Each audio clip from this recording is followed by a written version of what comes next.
Ci sono racconti che restano nel tempo, nelle menti delle persone e delle generazioni. Questo è ciò che accade e si ricorda a Castelfranco Veneto, dove in un tempo lontano partivano i nostri migranti e dove per protezione sotto i portici del centro si invocava la protezione della Beatissima Vergine Maria, Madonna delle Grazie. Questa è la forza della fede e della speranza che ricorderemo in questo nuovo viaggio di itinerari turistici.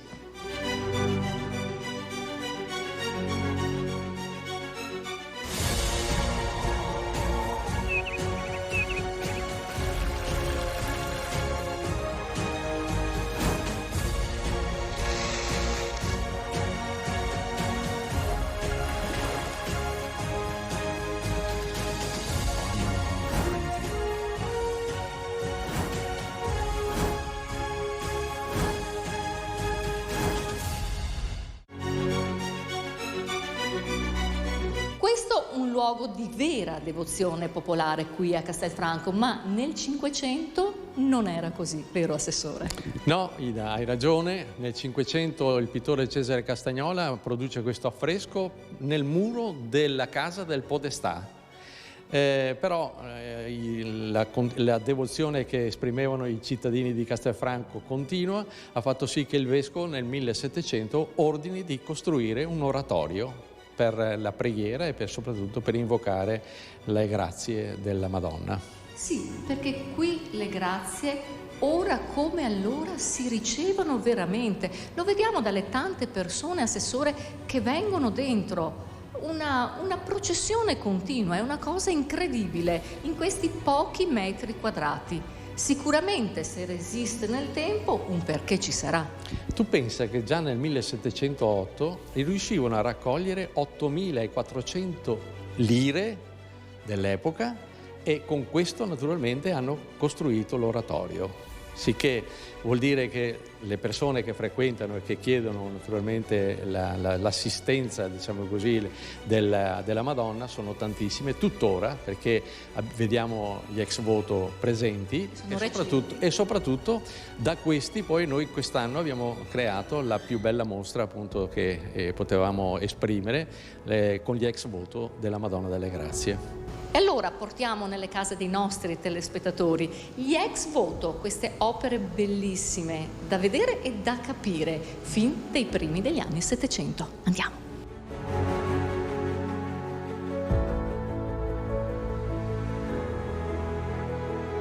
La locuzione latina ex voto suscepto, che vuol dire secondo la promessa fatta.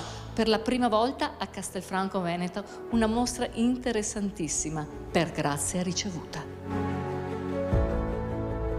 Direttamente dagli archivi della parrocchia di Castelfranco Veneto.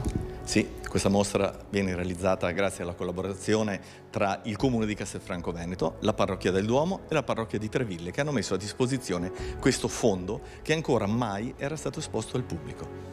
Per la realizzazione di questa interessante mostra ci siamo avvalsi della collaborazione di due grandi studiosi, lo storico locale Giacinto Cecchetto e Don Paolo Barbisan, storico dell'arte, direttore dell'Ufficio Arte Sacra della Diocesi, che hanno contribuito alla realizzazione della parte esplicativa che accompagna queste belle tavole. 28 sono le tavole, ma partiamo dalla più interessante per Castelfranco Veneto. Sicuramente quella che vedete rappresentata alla nostra sinistra ricorda il primo dei miracoli che sono stati accertati. Si tratta di un miracolo del 1708, un caso di annegamento di una signora che dopo mezz'ora che era sott'acqua è stata ripescata e grazie all'intervento salvitico della Madonna ha avuto salva la vita. Al giorno d'oggi si chiede qui da noi l'arrivo della pioggia, ma anche una volta era così. Sì, è una cosa che è sempre successa. Questa è la processione della pioggia del 1829, sintomo del fatto che già a quel tempo là c'erano i problemi che adesso sembrano problemi di contemporaneità e invece sono sempre state le caratteristiche dei nostri territori.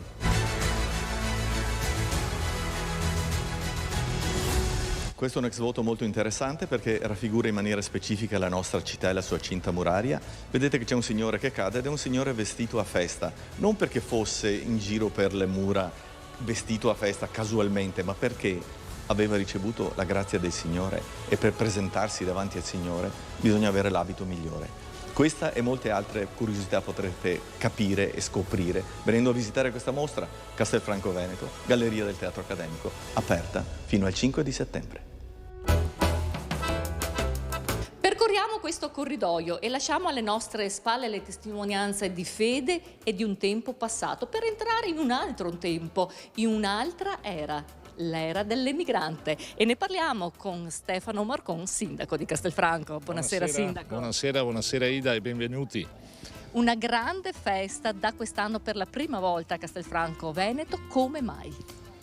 In occasione dei 50 anni della Trevisani nel mondo abbiamo sentito il dovere di esserci come Castelfranco, perché Castelfranco, come tantissimi cittadini del Veneto, della provincia di Treviso, ha dato molto al tema dell'emigrazione e quindi è giusto riconoscere a chi ha lasciato le proprie origini, la propria terra madre, quel ricordo e quel giusto riconoscimento che noi dobbiamo dare a questi nostri concittadini che sono andati a trovare fortuna, chiamiamolo così, all'estero e si sono distinti portando avanti il nome della città, il nome della provincia in modo positivo e quindi lo sentivamo quasi come un dovere. Mezzo secolo di sostegno all'emigrazione trevigiana e ne parliamo con il presidente dell'associazione Trevisani nel mondo. Buonasera Presidente.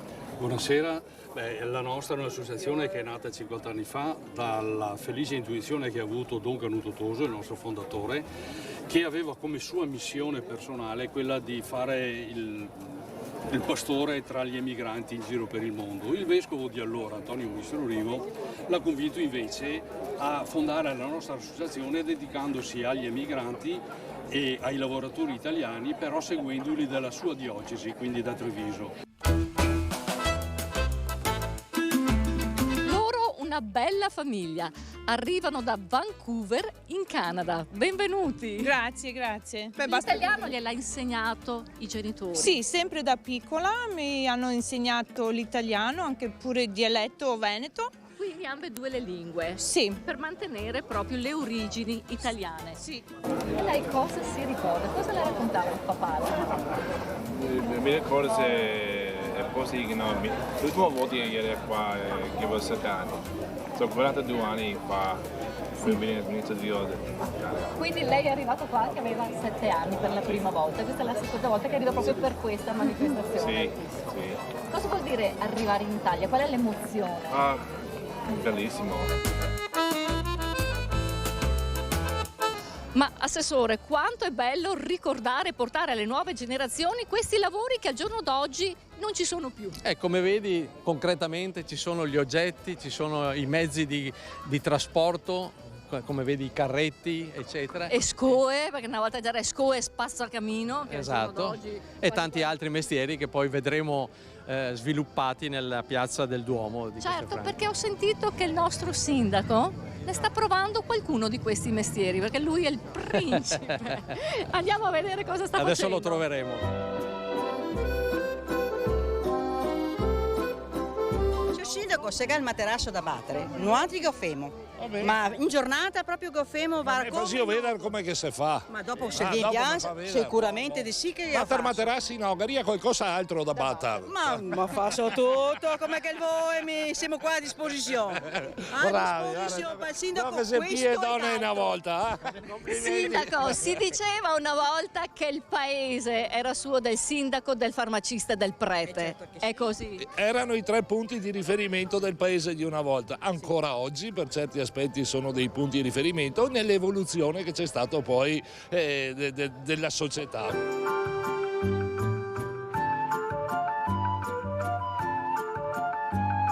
A Castelfranco Veneto per la prima volta per ben 2 giorni consecutivi abbiamo una manifestazione importantissima, il turismo delle origini. Di cosa si tratta nello specifico? Abbiamo voluto dare spazio e festeggiare gli emigranti che tornano d'estate a casa nei loro territori per far conoscere la nostra bella città Castelfranco Veneto e soprattutto accoglierli come si dice a un parente che torna e che oggi ci sarà una bellissima festa. Tra qualche minuto creeremo un mercato dei primi anni del Novecento con la compagnia Arti per Vie di Bassano del Grappa e credo che ci sarà da divertirci.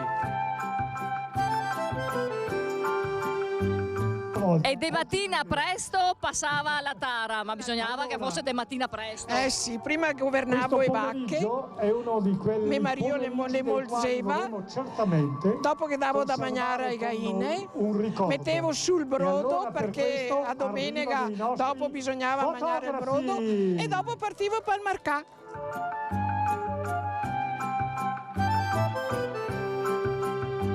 Perché una volta andava de moda i merletti. E certo, e se passava l'elastico dei mutande, adesso si butta via, ma una volta se passava, che fatica che era.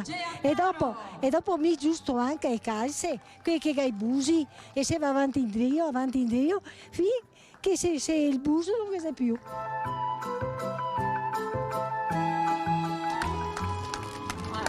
E il soccoaro una volta, cosa sei che faceva? Soccui e dopo?